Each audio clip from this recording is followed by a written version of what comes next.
Ontem eu deixei vocês roendo as unhas de curiosidade, não é?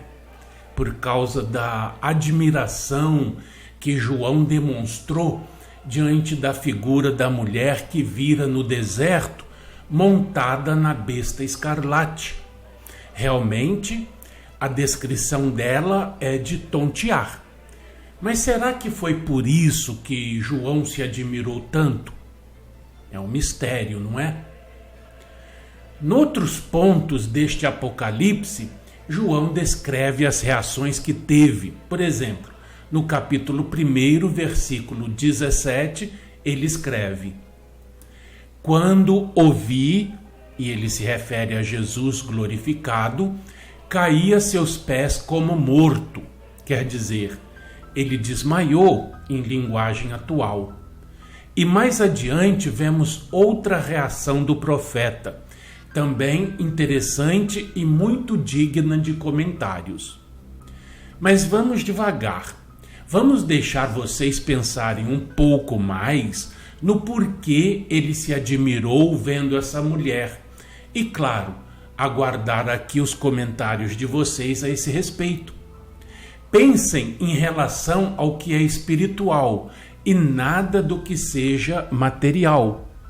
Percebam que João está observando tudo isso em espírito.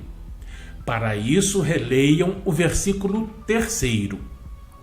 Porém, eu lhes garanto que antes de concluir este capítulo, nós daremos a resposta. E é tão simples, tão óbvia, que vocês ficarão também admirados com isso.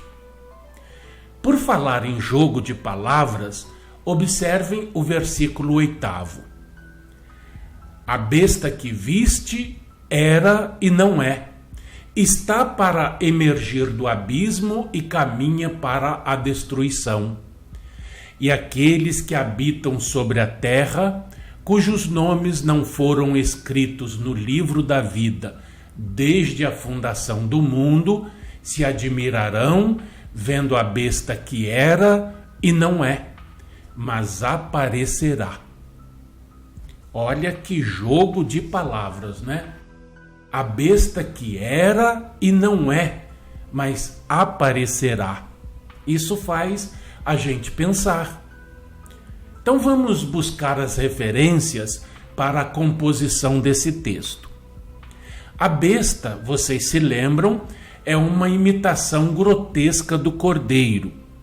Aliás, vocês devem ter isso anotado.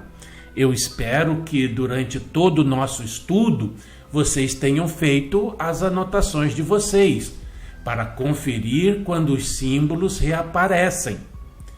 E nós não termos que repetir sempre, né? Mas vamos lá, repetiremos mais uma vez. A besta é uma imitação grotesca do cordeiro. Isso porque ela quer passar-se pelo cordeiro, ela quer enganar os habitantes da terra com as suas promessas descabidas, que nada tem a ver com as promessas do reino de Deus feitas por Jesus quando de sua passagem por esta vida terrena. E o que diz o Apocalipse a respeito do cordeiro? O cordeiro, é claro, é Jesus. Vejamos. Capítulo 1, versículo 17. Eu sou o primeiro e o último. Mesmas palavras do capítulo 2, versículo 8.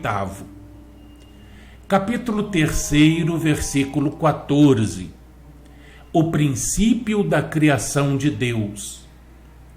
Capítulo 22, versículo 13.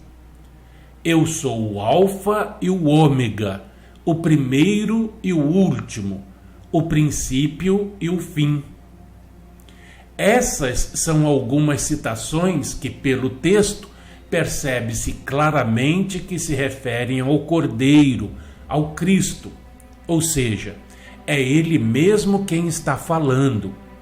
Mas há outras que, pelo texto, vemos que são proferidas pelo Senhor Deus. Vejamos. Capítulo 1, versículo 8. Eu sou o Alfa e o Ômega, aquele que é, que era e que há de vir, o Todo-Poderoso. Capítulo 21, versículo 6. Eu sou o Alfa e o Ômega, o princípio e o fim.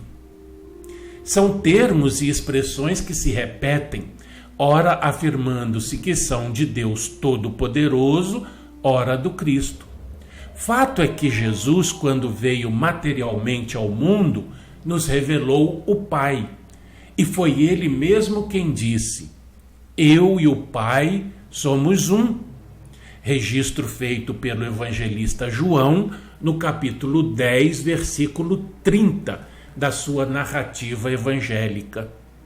E mais adiante, no versículo 9 do capítulo 14. Quem me vê a mim, vê o Pai. Esta depois de haver afirmado: Eu sou o caminho, a verdade e a vida. Ninguém vem ao Pai senão por mim. Mesmo capítulo 14, mas no versículo 6. E mais, capítulo 7, versículos 28 e 29. Vós não somente me conheceis, mas também sabeis de onde eu sou. E não vim porque eu de mim mesmo o quisesse, mas aquele que me enviou é verdadeiro, aquele a quem vós não conheceis. Eu o conheço porque venho da parte dele e fui por ele enviado. Capítulo 6, versículo 46. Não que alguém tenha visto o Pai, salvo aquele que vem de Deus. Este o tem visto.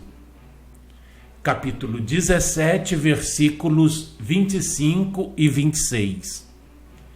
Pai justo, o mundo não te conheceu, eu, porém, te conheci. Eu lhes fiz conhecer o teu nome e ainda o farei conhecer, a fim de que o amor com que me amaste esteja neles e eu neles esteja. E o Verbo se fez carne e habitou entre nós, cheio de graça e de verdade, e vimos a sua glória, glória como do unigênito do Pai. Capítulo 1, versículo 14. Veio para o que era seu, e os seus não o receberam. Capítulo 1, versículo 11. Todas essas afirmações indicam que, primeiro, à exceção do Cristo, nenhum outro espírito neste planeta viu Deus. Segundo, por ter alcançado o patamar de Cristo planetário, Jesus pode afirmar-se um com o Pai Celestial. Terceiro, todas as afirmações endereçadas ao Senhor Deus podem ser usadas para Jesus. Quando sobre a besta pesa a afirmação de que ela era e não é, demonstra que tal se contrapõe ao que é, que era e que há de vir. Perceberam? Então, meus amigos, amanhã nós continuaremos estudando este capítulo do Apocalipse de Jesus segundo São João. Ok? Até lá e aquele fraternal abraço.